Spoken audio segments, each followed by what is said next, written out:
Le pido a don David que nos grabe para ir con el último comentario, precisamente con Jaime Hernández, nuestro compañero, pues corresponsal de guerra, legendario corresponsal de guerra, yo diría, editor de la Jornada Sin Fronteras. Jaime, fíjate, lo platicábamos en unos momentos con Laura. Hay muchos, incluso entusiastas de la Cuarta Transformación o representantes de la Cuarta Transformación, que ven el caso Gertz Manero como uno de los escollos para el presidente López Obrador. Yo lo he mencionado una y otra vez.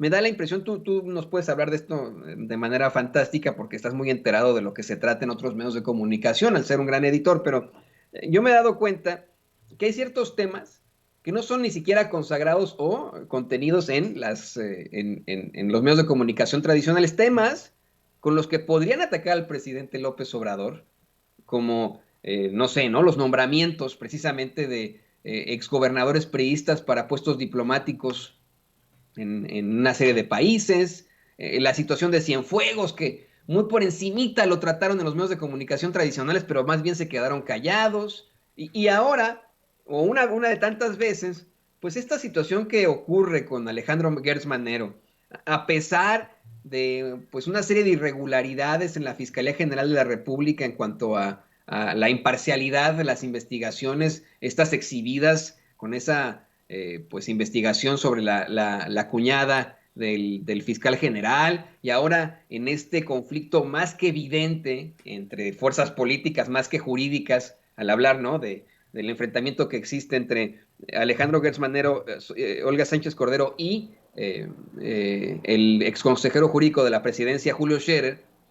No me queda a mí más que decir, se les está olvidando a los medios de comunicación este tema. ¿Por qué no lo llevan a fondo en los medios de comunicación este tema? ¿Por qué lo llevan así como una pintadita, así como lo hicieron con lo de Cienfuegos, querido Jaime?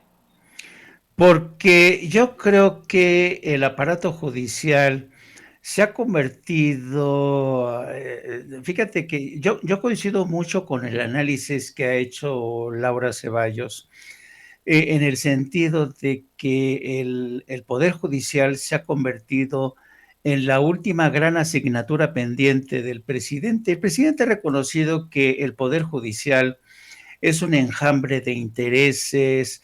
El Poder Judicial es un poder que no ha trabajado de manera honesta y eficiente para autorreducir su enorme poder.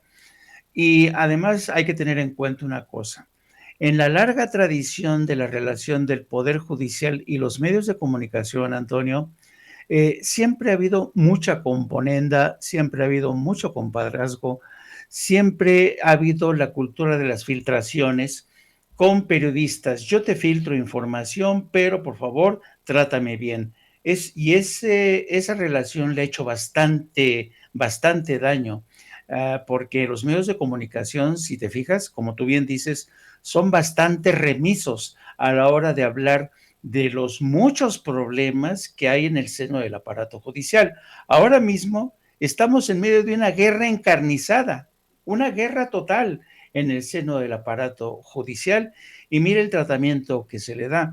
El propio presidente esta mañana pasó de puntillas sobre el tema cuando se le cuestionó. ¿Y por qué es esto? Porque yo creo que incluso a mí me resulta un tanto triste, me resulta muy triste que el presidente ya asuma casi con un aire de resignación el hecho de que no va a poder transformar ese aparato judicial. Y esta es una batalla que viene de muy lejos, Antonio, porque si te pones a pensar, por ejemplo, una de nuestras grandes relaciones a nivel estatal es con Estados Unidos.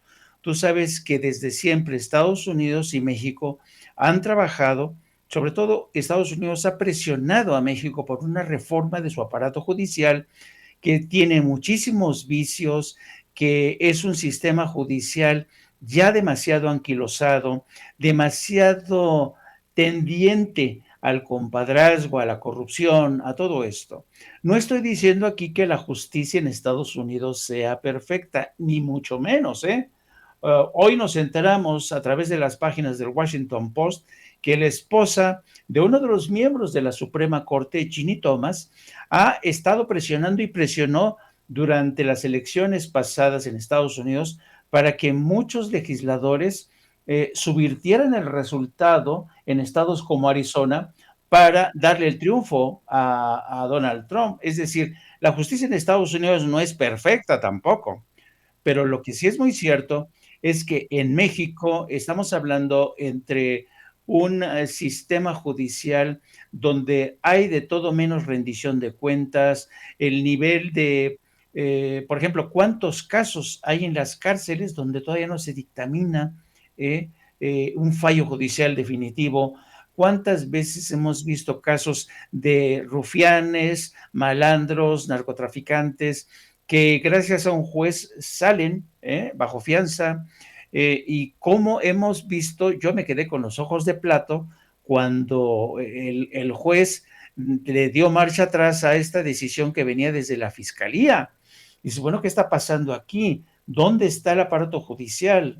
Y me preocupa mucho que el presidente no sea más contundente a la hora de reconocer que efectivamente tenemos un problema. Gertz Manero ya se ha convertido en un problema. Y yo, francamente, no creo que Gertz Manero, porque yo creo que Gertz Manero ha llegado el momento de presentar su renuncia y decir al presidente, señor presidente, lo siento mucho, me estoy convirtiendo ya en un distractor muy preocupante para su administración. Prefiero tirar la toalla antes de seguirle afectando a usted y a su gobierno. Pero no, él sigue tan pancho, ¿no? Entonces, yo creo que esto es muy preocupante.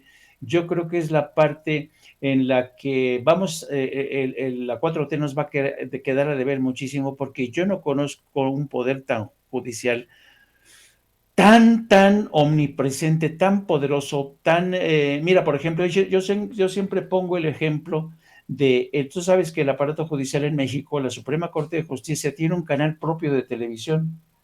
Eso no existe en todo el mundo, que yo sepa, ni en Estados Unidos, porque el Poder Judicial se tiene que caracterizar por ser lo más discreto posible, ¿no? Porque ellos juzgan a partir de escritos.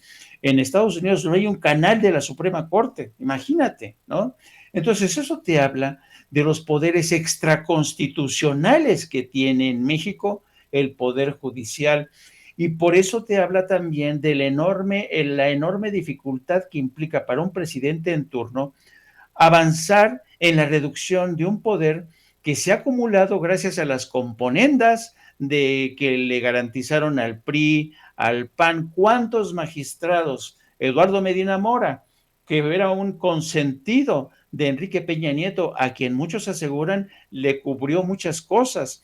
Entonces, en México falta muchísimo terreno por avanzar. Y si yo también me encuentro como tú, querido Toño, entre quienes nos encontramos demasiado insatisfechos, y creo que desafortunadamente ya no hay tiempo para arreglar este tema.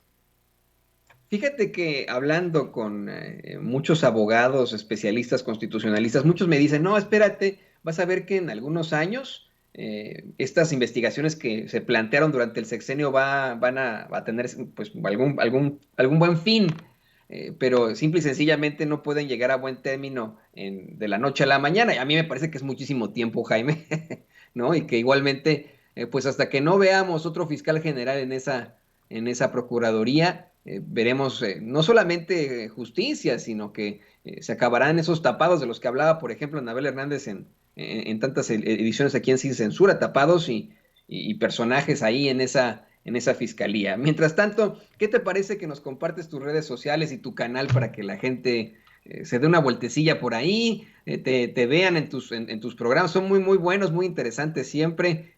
Ahí me parece que uno de tus principales colaboradores, a mí me cae muy bien, siempre se me olvida su nombre, tu amigo compañero, este perrito, pues se me va su nombre, me cae muy bien.